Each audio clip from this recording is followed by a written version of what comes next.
Hey, welcome to the channel. This your brother, Classic Drill Rob, and I want to share a lesson today on Powernomics. I'm going to be discussing Powernomics, a lesson from Powernomics. This book is written by Dr. Claude Anderson. He's a very great black man, a prominent black man, an intellectual, and he actually wrote the actual blueprint on how to build the black community. Yes, he wrote this is the actual blueprint. He gives lessons how to break it down, the structure, and how we should operate as a collective people to have success, and have real black unity, come together, build black wealth. So I'm just happy to share this lesson on, this beautiful Sunday. All right, let's get into it. It says black business communities can be built in a vertical chain of obligation. We have a vertical chain of obligation when a series of obligations exist between various black businesses and black customers. When businesses and customers support each other, application of this vertical concept could build business communities based upon new community understandings, interests, respect, and market loyalties, similar to those that exist in most ethnic communities. How does a vertical chain of obligation work in the real world? It establishes the ability to exploit niche markets. An incident between Asian merchants and black suppliers in Chinatown in Washington, D.C. demonstrates the importance of a vertical chain of obligation as a foundation to an alternative economy. A black marketing organization approached a group of Asian merchants in an effort to sell them a variety of popular consumer items. After the black distributors made their sales pitch, they were disappointed when the Asian merchants replied they were not interested in purchasing products that the black distributors were selling.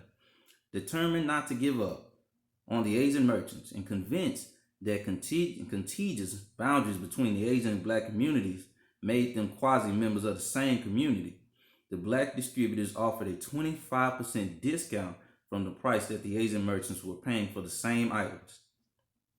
Again, the Asians told the black distributors they were not interested. In a collective voice of puzzlement, the black distributors asked how the merchants could afford to turn down a 25% discount. The merchants responded, "You black people just don't understand. It is not the money, but the fact that we only buy from our own. Only you blacks will buy from any and everyone." The Asian merchants had made their point. They take pride in the respect and traditional vertical chain of obligation that exists between Asian business people.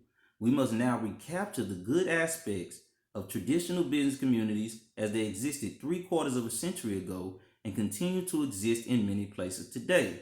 So we learned a valuable lesson because these were black distributors and they told them, we will sell it to you for 25% less. We just want to do business, build a good rapport, a good, business relationship. And they told them, nah, we don't want to do business with you. Shit, even if it's 25% less, we don't care if you can even make it 50% off. We don't do business with your kind. Y'all do business with everybody else. Say we do business only with each other. So they understand the vertical chain of obligation. And that's just what I want to teach to the black community today. That's what I want to share with all my kings and queens out there. This is a valuable lesson, that's shared in here because these people, they've been doing these things. They've been this way. They say, look, we're going to only do business in our community with each other because the money is going to circulate only within their community.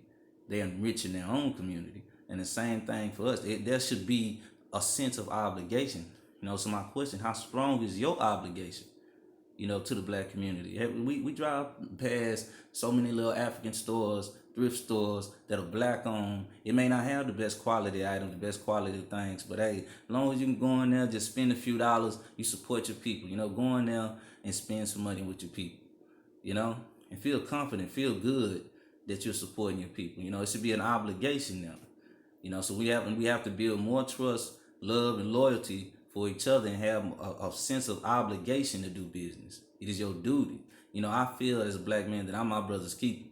Like I say, if you poor, you struggling, you doing bad, my brother and sister, I'm doing bad right with you.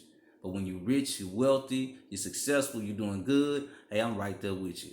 I'm prospering with you. I'm blessed with you. So that's just my message to the black community today.